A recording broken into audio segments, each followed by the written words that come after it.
Hello जीजी family welcome back to my another video. So आज चाहिँ गुड स्याटरडे थियो अनि आज क्लास पनि लाग्दैन, त्यही भएर आज चाहिँ बिहानभरि मस्त सुत्यो अनि आजको दिनको सुरुवात चाहिँ म एकैचोटि उठेर अनुहार पनि नधुई खानासाना बनाउन थालेँ। भोक पनि लागिरहेको थियो अनि खानासाना बनाएर खायौँ अनि त्यसपछि यसो बाहिरतिरको फ्रेस हावा पनि खाइदिउँ न त भनेर एकछिन बाहिरतिर निस्केको।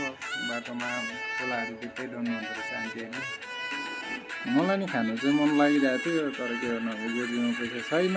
पैसा नभएपछि फेरि अब खासमा चाहिँ हामी अब सधैँ चिया खाने ठाउँतिर गएको अनि आज चाहिँ अलिक बन्द रहेछ क्या, शनिबार पनि हो अनि मान्छे नभएर किन हो शनिबार यो बजारहरू अलिक बन्द नै हुँदो रहेछ। सधैँभन्दा एकदम सुनसान थियो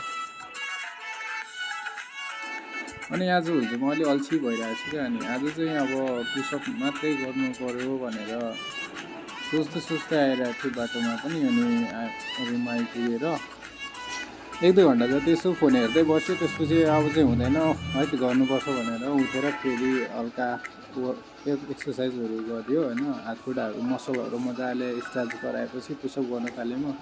सुरुमा चाहिँ मैले नर्मल पुसअपबाटै स्टार्ट गरेँ अनि नर्मल पुसअप चाहिँ लगभग 30 ऱ्याप्स जति हाल्छु भनेर सोचेको थिएँ। अनि फेरि होइन 1-2 चोटि थपौँ क्या हो जस्तो पनि लाग्यो। अनि होइन सोचेर मात्रै बडी त बन्दैन केटो भनेर फेरि 4-5 चोटि जति बलैले हाल्यो। त्यसपछि होइन अब चाहिँ भयो, अब एकछिन रेस्ट पनि गर्नुपर्छ भनेर हल्का मसलहरू स्ट्रेच गर्न थालेँ। अनि यसो तन्काउँदै बसेको अनि फेरि एनर्जी आयो क्या त मसलहरू तन्काउँदै।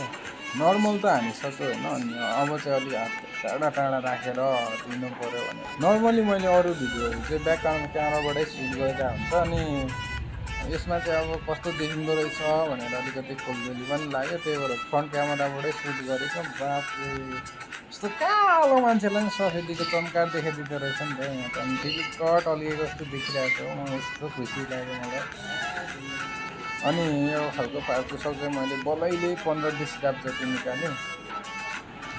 त्यसपछि यतिले मात्रै त अलिक हुँदैन जस्तो लाग्यो, अलिक पुगेको छैन कि जस्तो लाग्यो। त्यसपछि अब फेरि अब चाहिँ चेस्ट पनि अलिक टाइट गर्नुपर्छ भनेर अब चाहिँ डायमन्ड पुसअप हान्न सुरु गरेँ।